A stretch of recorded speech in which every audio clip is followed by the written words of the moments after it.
നമ്മളിപ്പോൾ ഒരു രാജ്യത്തെ സർക്കാരിനെ വിമർശിക്കുകയും ആ സർക്കാരിൻ്റെ ചെയ്തികൾക്ക് ആ സർക്കാരിനെ അക്കൗണ്ടബിൾ ആക്കുകയും ചെയ്താൽ അത് സമൂഹത്തോട് മാധ്യമങ്ങൾ ചെയ്യേണ്ട ഒരു ഉത്തരവാദിത്തമാണ്.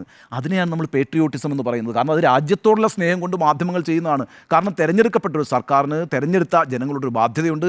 അവർക്ക് കുറ്റം ചെയ്യാനോ തെറ്റ് ചെയ്യാനോ അവകാശമില്ല. അവരുടെ ഏതെങ്കിലും പോളിസി മിസ്റ്റേക്കുകൾ ഉണ്ടെങ്കിൽ, അവരുടെ ഏതെങ്കിലും പ്രവർത്തനങ്ങളിൽ വീഴ്ച വരുത്തുന്നുണ്ടെങ്കിൽ അത് ജനങ്ങളെ അറിയിക്കുകയും അതിനെ വിമർശിക്കുകയും ചെയ്യേണ്ടത് മാധ്യമങ്ങളുടെ ധർമ്മമാണ്.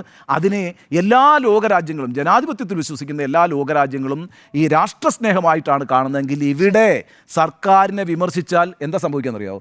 രാജ്യദ്രോഹമായിട്ട് മാറും എന്നുള്ളതാണ്. സെഡിഷനായിട്ട് മാറും. എത്ര സെഡിഷൻ കേസുകളുണ്ട് ജേർണലിസ്റ്റുകൾക്കെതിരെ. അപ്പോൾ ഈ രീതിയിൽ വലിയ പ്രതിസന്ധിയിലേക്ക് ഇന്ത്യൻ മാധ്യമരംഗം പോയിക്കൊണ്ടിരിക്കുന്നതിൻ്റെ അവസാനത്തെ ഉദാഹരണമാണ് BBC-ക്ക് ഇന്ന് നേരിടേണ്ടി വന്നിരിക്കുന്ന അവസ്ഥ എന്ന് പറയുന്നത്. BBC-ക്ക് ഇന്ത്യ വിട്ടേണ്ടി പോകേണ്ടി വരുന്നു എന്ന് പറയുന്നത് ഈ ഫോറിൻ ഡയറക്റ്റ് ഇൻവെസ്റ്റ്മെൻറ്റിൻ്റെ ക്യാപ്പൊക്കെ ഉള്ളപ്പോൾ തന്നെ മാധ്യമ സ്ഥാപനങ്ങളോട്, മാധ്യമ പ്രവർത്തനത്തോട് എല്ലാ ജനാധിപത്യ സമൂഹങ്ങളും എടുക്കുന്നൊരു സമീപനത്തിൻ്റെ പ്രശ്നം കൂടിയുണ്ട്.